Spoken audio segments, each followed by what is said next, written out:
নমস্কার, গোপাল রন্ধনশালায় আজ বানানো হবে ক্ষীরের পাটিসাপটা। ক্ষীরের পাটিসাপটা বানানোর জন্য একটা কলাপাতা কেটে আনলাম। তারপর একটা বাটিতে 2 চামচ সুজি জল দিয়ে 10 মিনিট ভিজিয়ে নিলাম। ভেজা সুজির মধ্যে এবার দিয়ে দিচ্ছি 2 চামচ আতপ চালের গুঁড়ো ও 1.5 কাপ পরিমাণ ময়দা। পরিমাণ মতো নর্মাল জল দিয়ে স্মুথ ব্যাটার তৈরি করে 20 মিনিট রেস্টে রাখলাম।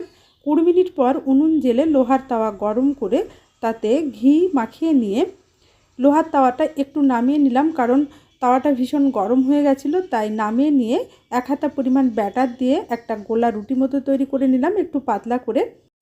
এরপর পোর হিসাবে দিয়ে দিচ্ছি আগের থেকে তৈরি করে রাখা ক্ষীর।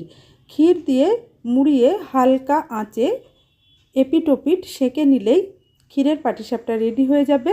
একটা পাটিসাপটা সেঁকতে রেখে আরও একটা পাটিসাপটা তৈরি করে নিচ্ছি। এভাবেই অনেকগুলো পাটিসাপটা পিঠে তৈরি করে নিলাম। খেতে দুর্দান্ত হয়েছিল। ভিডিওটি দেখার জন্য সকলকে জানাই ধন্যবাদ।